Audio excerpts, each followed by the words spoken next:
Anyone from Indonesia? Yeah, me. Morning, everyone. Good Morning, morning. morning. Do we have someone from Vietnam? The echo is very disturbing. Yeah, I cannot concentrate. Yeah. Okay, wait, let me hear what you said now. Does it sound like that? Hello, Eugene. Hello. Are you from Vietnam? Okay. Anyone from Philippines?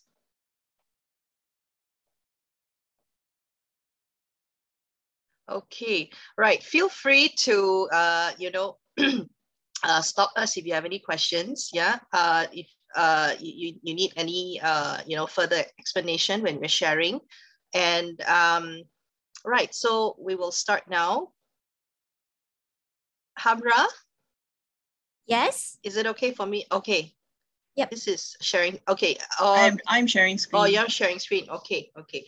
All right. So today, Irene and I, we've curated a few web applications for vocabulary exercises, and we want to share them with you. Also, we would like to invite, if you have any, you've used any of this or any that is not listed here, feel free to share them with us at the end during the reflection time or even the Q&A session. Okay, so let's start now. Right, so we're going to cover, the reason why we're doing word games in introduction. And then after that, we're going to look at word search games, followed by bingo cards, and then crossword puzzles. And lastly, we'll have a bit of a reflection. We just want to, have you think about how you can use this in your lessons, whether you think you find them useful compared to other web applications for vocabulary practice. And then we'll end with a Q&A.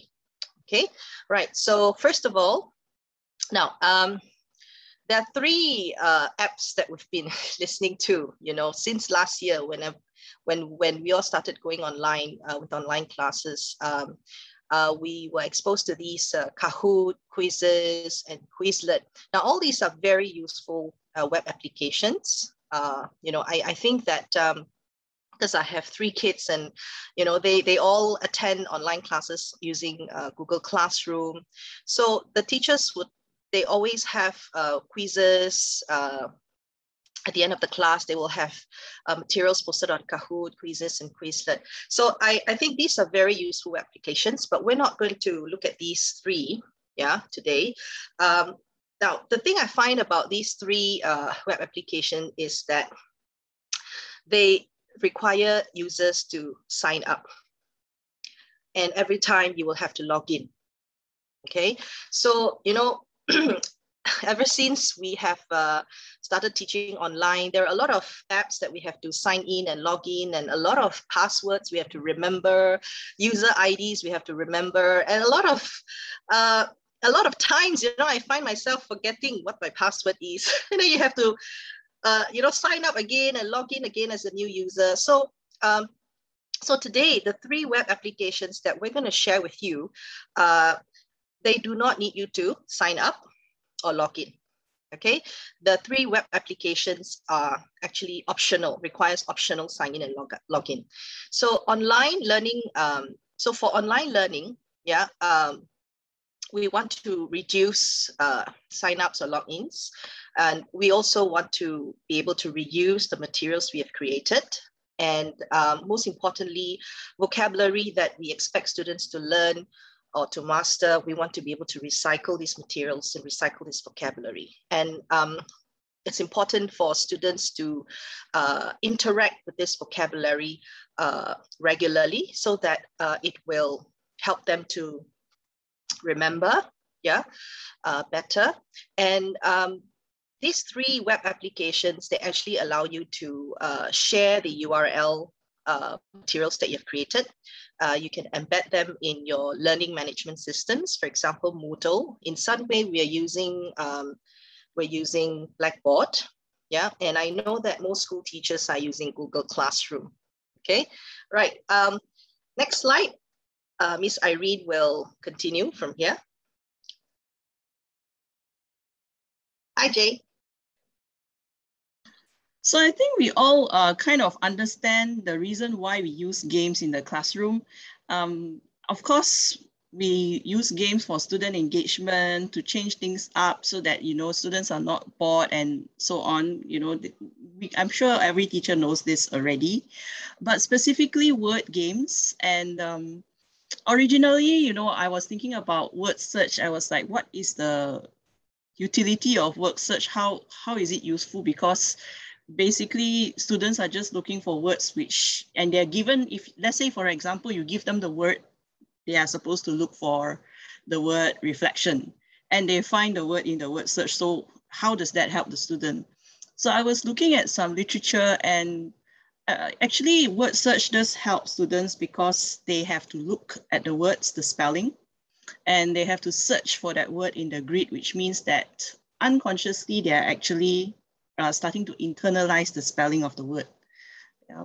So and you can of course give clues.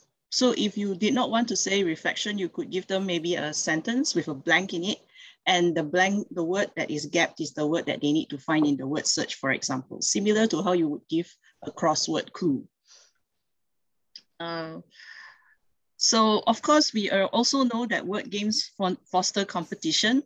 Yeah, but this can be more motivating to students because they're trying, for example, if you set a time limit for your game, they're trying to beat the clock. They're trying to beat the clock, so they are trying to solve as many of the words as possible. And that can be quite motivating to students who are competitive. And finally, word games can also cause students to feel that some words are necessary and important because they need to find this word. If they don't find the word, they can't achieve the objective of the game, they can't win. So specifically to get students to focus on the words that you want them to learn. And like what Lei Hong said earlier, repetition is very important because for vocabulary retention, students really need a lot of repetition in order to retain those words in their memory. So when we are developing a word game, or you choose what to put in your word game, there are a few different considerations. This is based on research from Kesha and Al-Falid. So first of all, to determine the purpose of the puzzle, of course. So you must know what you want to achieve with your puzzle. For example, do you want to test them on vocabulary from a particular unit that you've just finished teaching? Of course, we will have always learning outcomes or lesson objectives, which we also want to achieve. So you sort of like make sure that the word game that you're going to play and the word game that you are preparing can fit into the flow of your lesson, right? Of course, we have to give clear directions on how to solve the puzzle. And now that we are teaching online, this is even more important because sometimes when you're teaching online, certain things that we think are quite clear may not be clear to the students. So I've actually learned to give students very, very clear step-by-step directions. And finally, you might want to set a time limit for solving the puzzle because if you're playing it in the classroom, of course, then you don't want it to take too much time. But even if you're letting the students play it by themselves, you might want to still set a time limit because just to, challenge them to be able to solve the puzzle in a set time. So without further ado, let's go to the first type of puzzle, which is word search. I think you guys probably are familiar with word search puzzles. You will get a grid like this, okay? And students have to find certain words within this grid. And the words can be horizontal, can be vertical, and can be diagonal. And so like what I said earlier, right, there is some research that suggests that students may actually improve spelling using word search games because they have to actively look for the set of letters in order. So it prompts students to pay attention to the spelling, pay attention to which letter comes first, which letter comes second, and so on. And because they have to keep, they spend some time looking for the word, so they have to keep sort of like repeating the spelling to themselves in their mind. And this can actually really help. I also feel that word search is something that is achievable even for lower proficiency students. So it's not a hard game, and it can give students some confidence, like there's something I can do, I can achieve. Yeah, so even lower proficiency students can do it, and it can be a little bit of fun for them. Of course, for higher proficiency students, you can set more difficult clues, then it will be more challenging. Yeah. Now, I think we all know that we can, of course, create a thematic kind of word search where, for example, we'll use adverbs of frequency, or you want a theme like colors, so you can put all the different colors. Or like I said, you know, if you have just finished teaching a unit, like unit 5, and the topic is on health, and you want to put in vocabulary from unit 5 for the students to review, yeah, that can be done too. So it's quite a versatile, quite a kind of game, because you can do a lot of things with it, and you can use it for a lot of different purposes. You can use it for pre-reading. You can also use it for post-reading. You can, of course, provide a list of words for the student to find, but you can also give students clues that they need to solve. For example, what's the synonym of big? And then they need to look for the word large. Yeah. So it may not be so straightforward. If you give clues, it can be actually more challenging, especially for a higher level, more proficient student. So we're going to look at this website, puzzlefast.com, which is the website that I'm going to show you how it works. So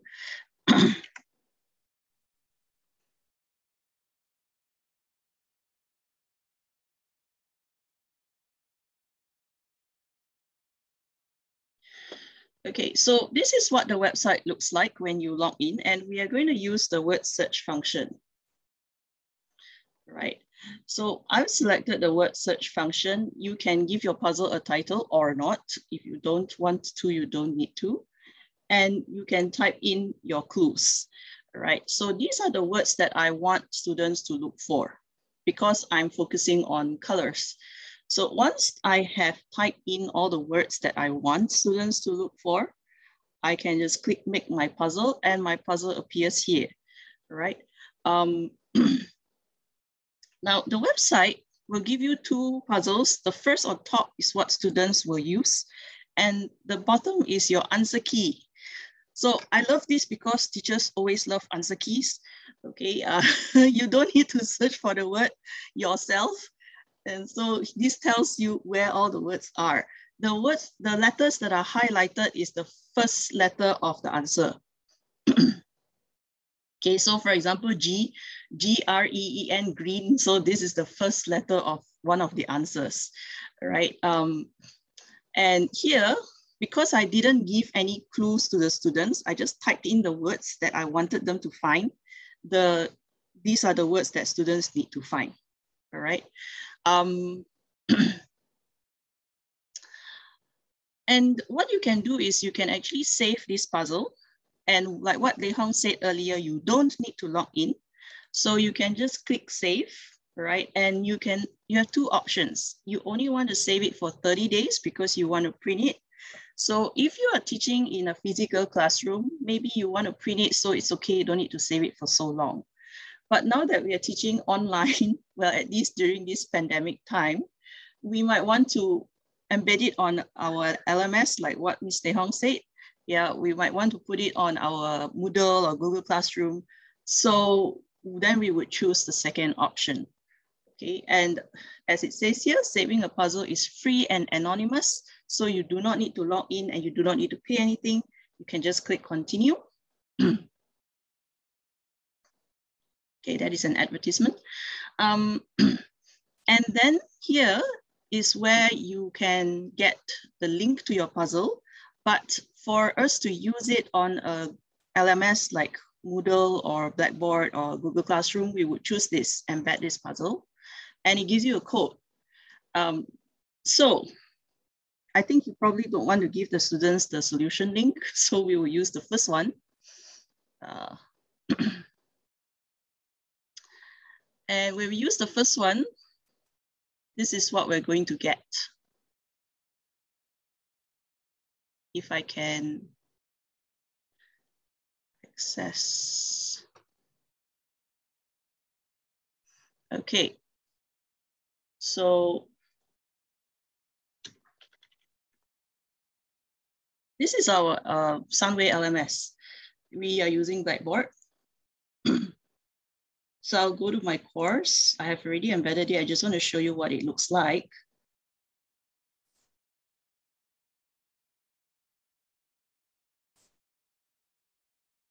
Yeah, this is what it's going to look like. So the students will log in to their learning management system, whether it's Google Classroom, Moodle, or whatever it is. They will see this that you have embedded here. They can play it directly. Of course, you have to tell, it says here, the instructions are here. Click the first and last characters of the word that you find. So for example, green, I can click on G, R-E-E-N, I'm going to click on N, and then it tells me that the word has been found. Yeah. So that is basically how it works. And if you wanted to, let's say you wanted to put in some clues. So for example, I'm back to my original page, all right, puzzlefast.com.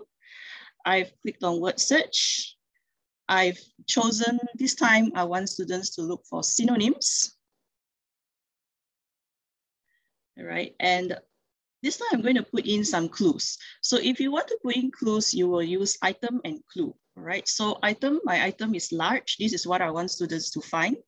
My clue is big because I want them to find a synonym for big, right? Likewise, cheerful is the one that I want them to find, and happy will be the clue that I'm giving.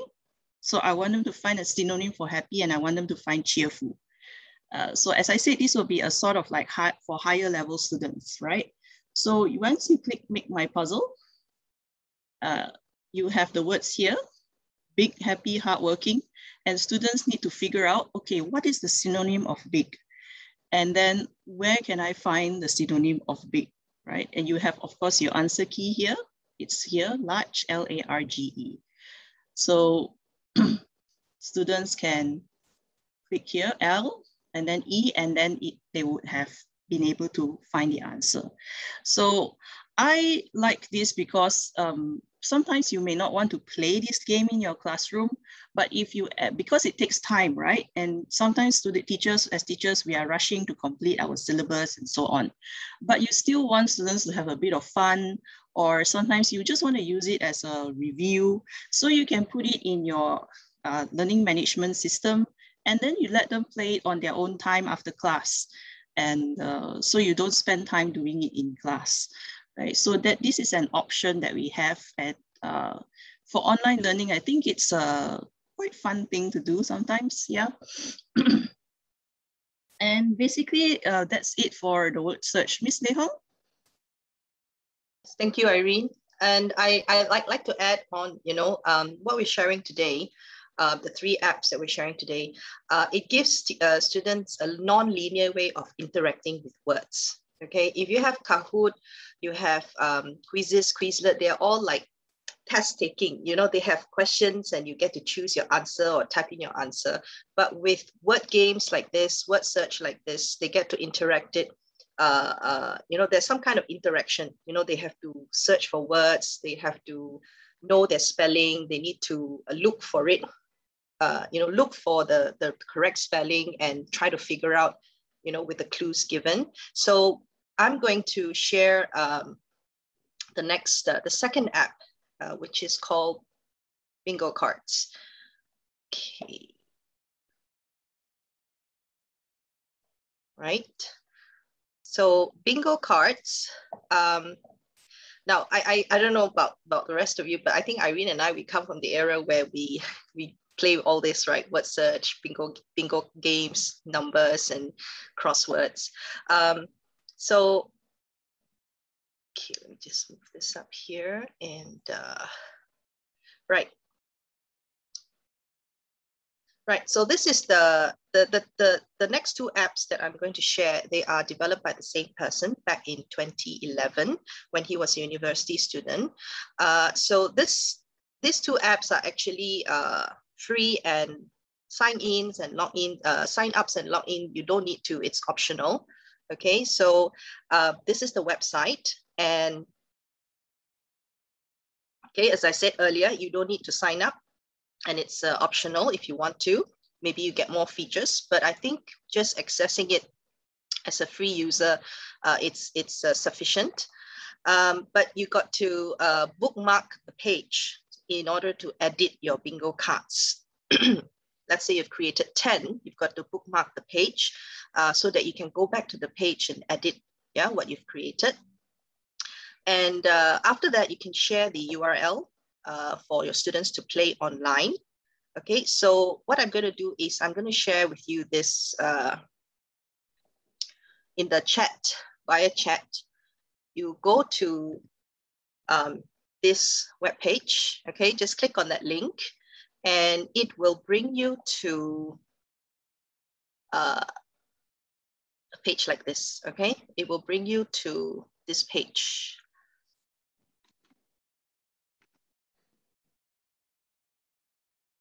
All right, so what you do is, if you share it with your student, okay, like what we're doing now, the URL, it will appear like this. So what you want to do is you click on generate card. Okay, so let's say you want to do it in class. Okay, so for the purpose of this workshop, we have generated these words for you. We would like it to be like a listening kind of exercise as well. So what you do is simply just when the word is called out, you click a box to mark it. Okay, then just click OK. Right, I hope everybody has this screen right now. Okay, I'm going to stop sharing. Okay, if you don't have the link, please let me know or let Irene know. So the idea is the teacher is going to call out the word. Okay, and the student will have to click, online to click the word. Yeah. Let's see.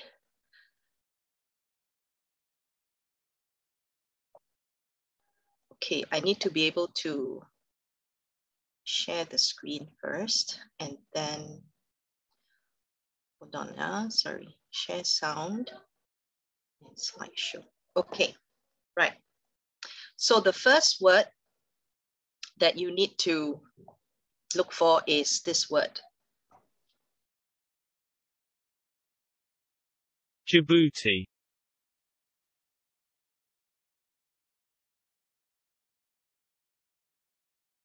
Djibouti.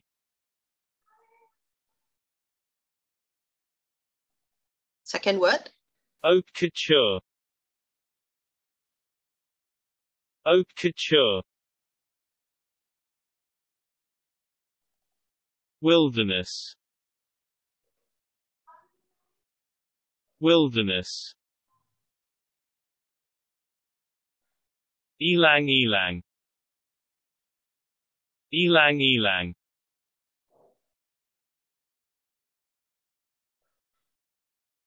Phlegm. Phlegm. Xenophobia. Xenophobia.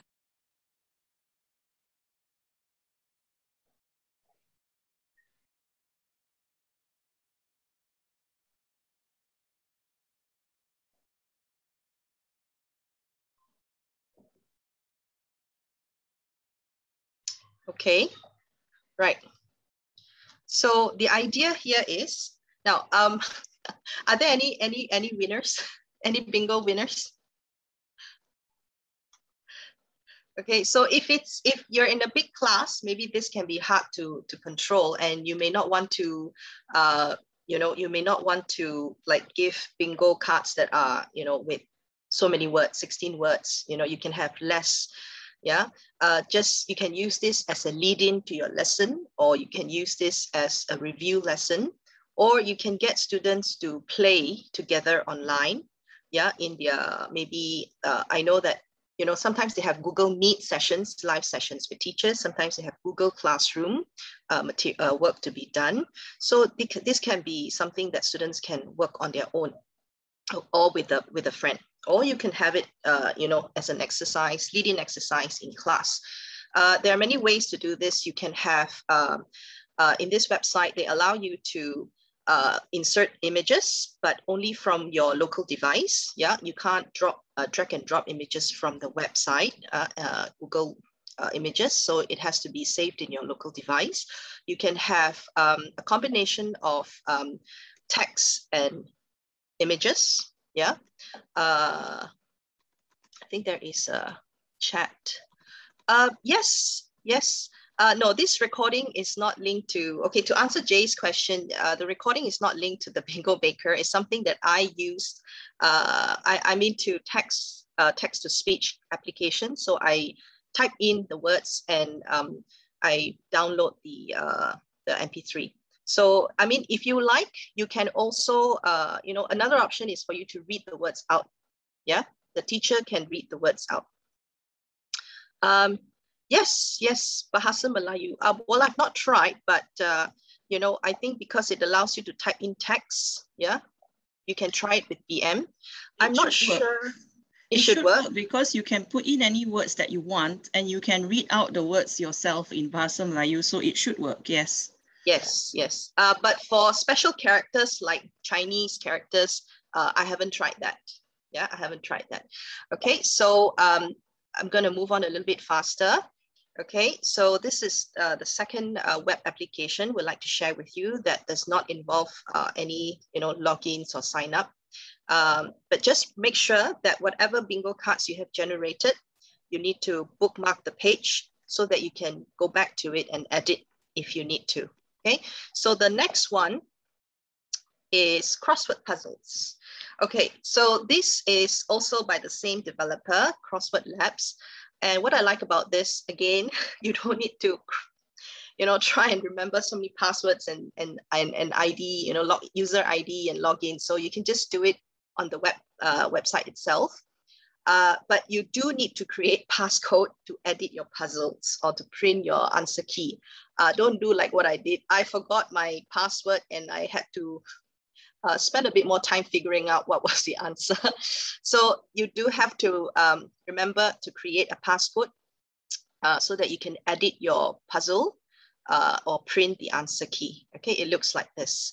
And you can also share URL or embed the code in your Google Classroom, Moodle, or Blackboard.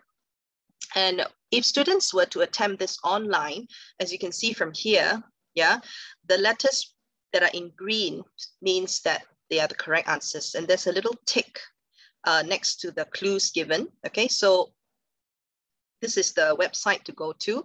And to let you have a feel of this, you can click on, okay, let me just give you this in the chat. I'll put that in the chat.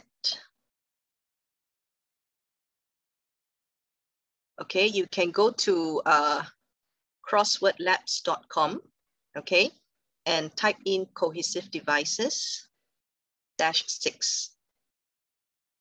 Okay, let me stop sharing the screen and I'll get you you can have a look at the worksheet that I've created for this workshop. Okay, in the chat box, okay, right, I've just sent the link in the chat box. So click on the link and try, have a go at the crossword itself.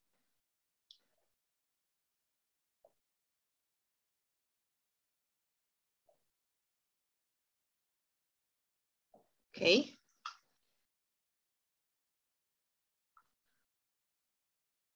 And for this particular exercise, like Irene was saying earlier, for crossword puzzles, maybe you want to make it thematic, yeah, or you want to include, let's say you want students to review or practice vocabulary from a particular unit in a course book.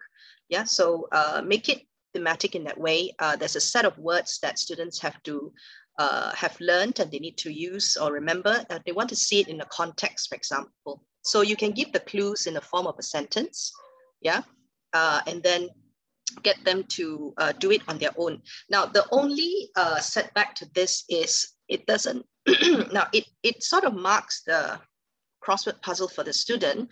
But if, let's say, you want the students to submit to you, then they will have to take a picture of this, screenshot this work, and turn it into Google Classroom, yeah, that's what they can do. They can do a screenshot, or they can save this page as PDF and upload onto the Google Classroom for you to check. Right, so that's one way. So at this point, it doesn't because you're not signing in or logging into the website itself, so it doesn't really capture. It doesn't capture the students' work there. Yeah. So as I said earlier, you want to capture students' work, get them to screenshot what they've done, turn it, submit the work through Google Classroom, or PDF the website, the web page, and upload it in the Google Classroom. Okay, so these are the three web applications that we've curated, and we think they are useful for teachers, especially we have to conduct classes online, or if you're doing a bit of blended teaching, learning right now. Okay. May I just add, Ms. Lei Hong? Sure. For crossword puzzles, there are two ways that you could go about it. I would sometimes just type in the same sentence from the reading text and gap or blank the word that I want students to focus on. So then it becomes more of like, because they have already read the reading text, so when they do the crossword puzzle, it may be easier for them to find the word since the sentence is the same. But that could be as a very easy exercise, again, like I said, for lower level students. If you want to try and challenge them a little bit, sometimes what I will do is I will still use the same ideas from the text, but I will paraphrase the sentence. So this is to help them to use vocabulary in context. So because the context has not changed, but the sentence is paraphrased, so the sentence is not exactly the same. So just to see whether they can identify that and they can recognize that, okay, this is still the same meaning and I can still use this word in this sentence. So that's how I use crossword puzzles with my students. Thank you, Irene.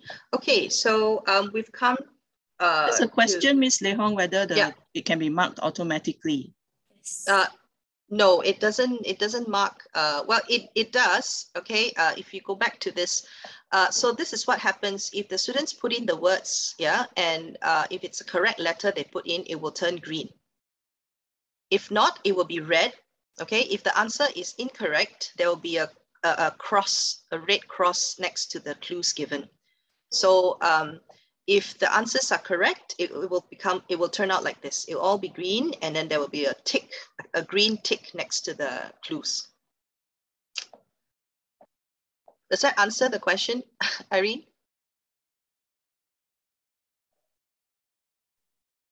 Yes, it's a question that was in chat. Yeah. Okay. So have the students do it. I mean, they may not get all correct, or they may get all correct. So that maybe you'll see like some answers are in red, some are in green. So that's okay, because that shows that the students have completed this. So as I said, they can take a picture of this, they can screenshot this, they can PDF this page, and then upload their work in Google Classroom. Okay, as proof that they've done the work, right?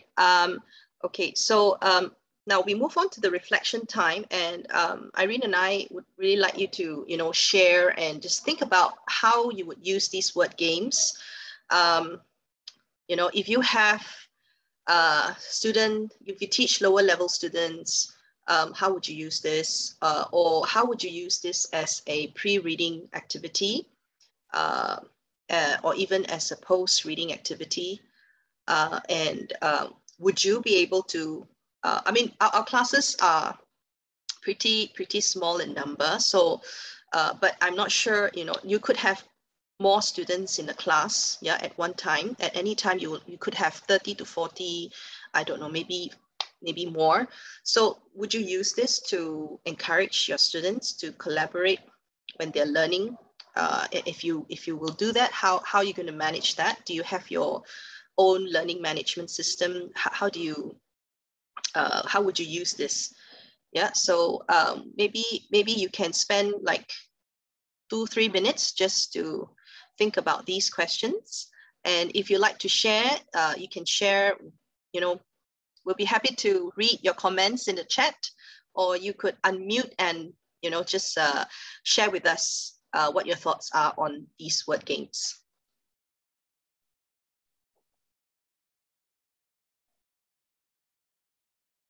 Yep. Participants.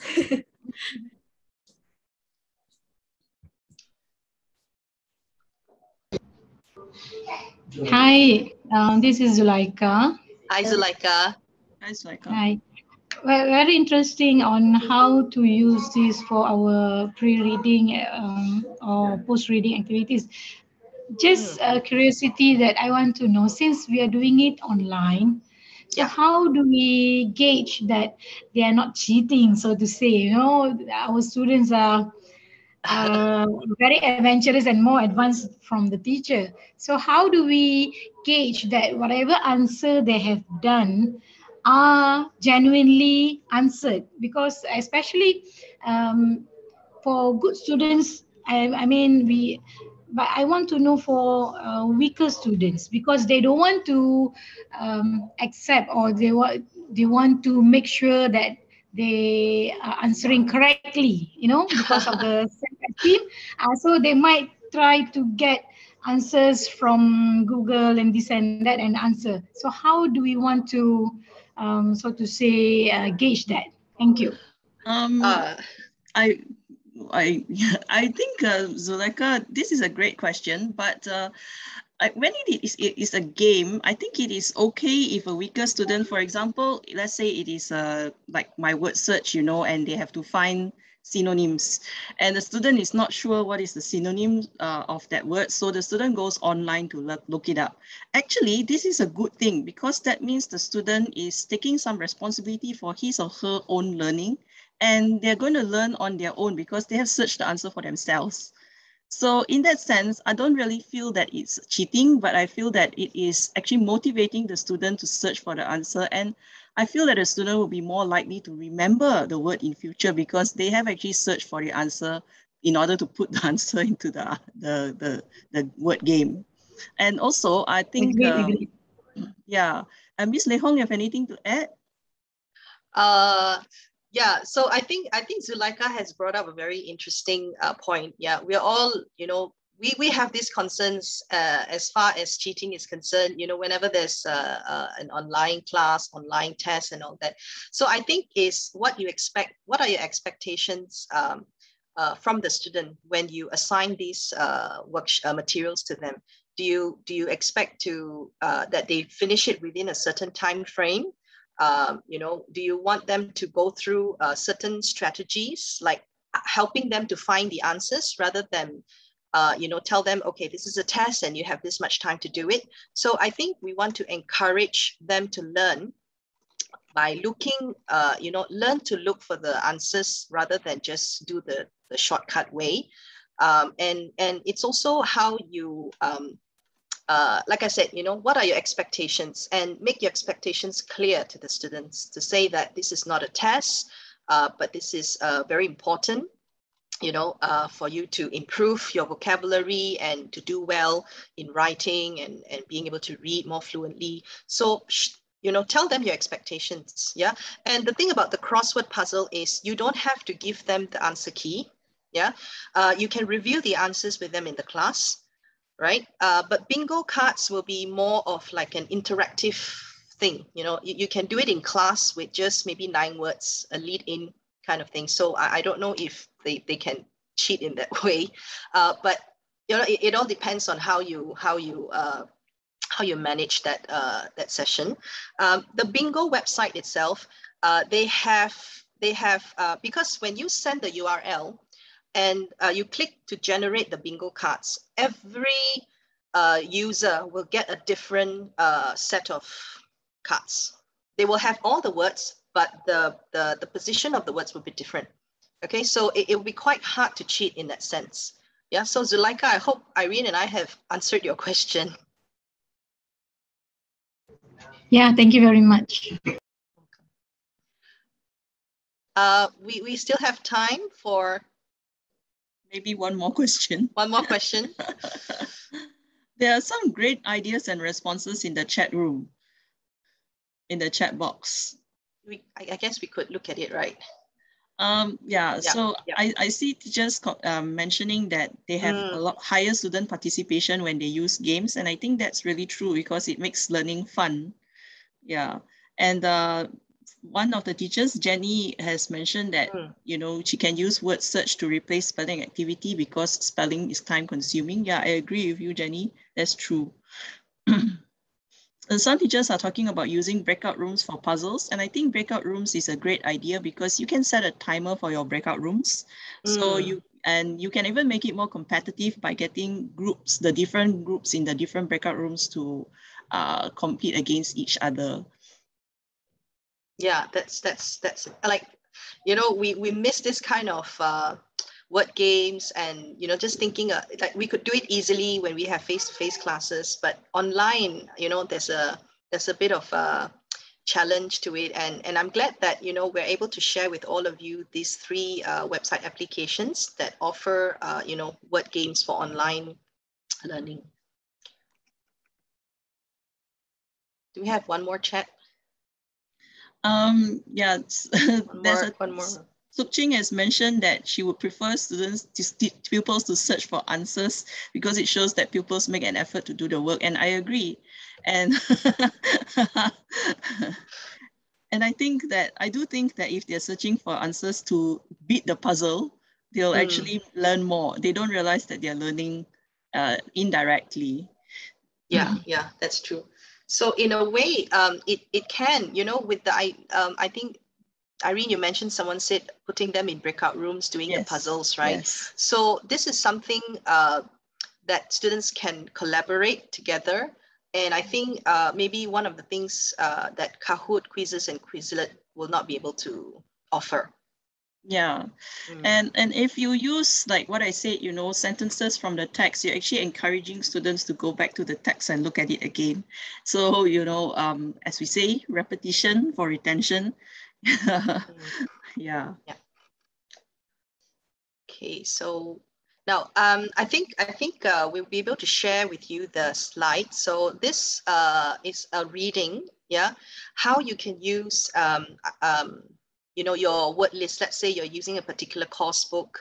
I'm sure that they would have word list, for each unit, and maybe in each unit. For us, we use the Unlock course book with our students. So they do have a unit word list, and also in that unit word list, they indicate what are some academic word list.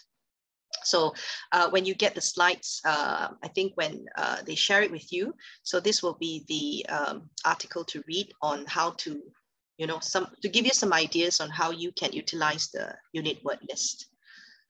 Okay, so I guess we're already towards the end. Okay, so these are some of the references we referred to. Okay, and so yeah, thank you very much. We can take in more. Yeah, thank you very much. So thank you everyone for joining in today's session and for your participation. We're really glad to have you with us. I think, yeah, it's time to move on to the next workshop. Thank you for coming. Hamra, do we need? Thank you, Lei Hong and Irene. Thank you, Grace.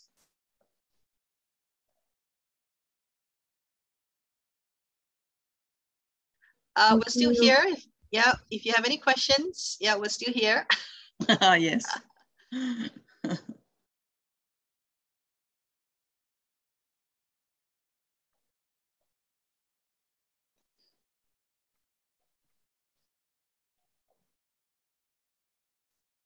Lei Hong, the part about the bingo cards, huh?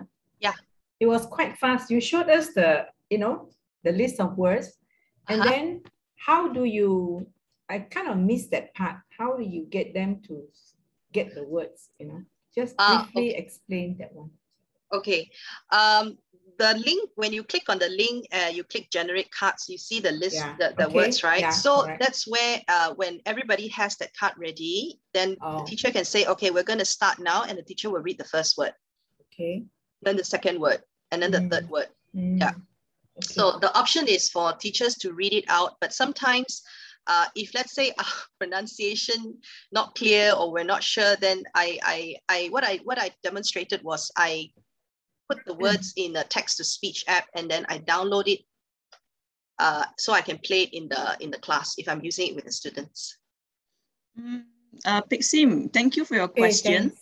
The students don't need to have any account because these websites that we are using are, we don't need to log in. So as long as they have the URL, the link, they can just go directly to the website and create their puzzle. Yeah, you can share the crossword lab link with them, and they can just create their own puzzles. Yeah, if that's what you mean. Okay. Lei Hong. Yes, Susie. Susie here. Yeah, you mentioned about using the recording. What particular website is it? Oh, it's called Video with the W. Hang on. Does it mean you need to pronounce the word, or no, you just type the word and they will generate for you? Yes, you type the word. Okay, let me share it with you here. This is the link. You type in the word, you can type in the text itself, and then it will allow you to choose what speed you want them to say the word, what accent you want them to say the word, you know, whether it's UK, US, and whether you want female voice, male voice, and then you can download as MP3. I see. But you can say like a list of words and all of them can be recorded, right? Can be downloaded, right? I haven't tried. So far, I've just tried single words, but you could give it a try. You know, type in a list of words and see whether it actually does that for you. I think it should be able to. Okay, right. Thanks. Okay, thank you all. Thank you, everyone. Stay safe. Take care. Yep, take care. Bye-bye. We'll see you again next year. Happy teaching.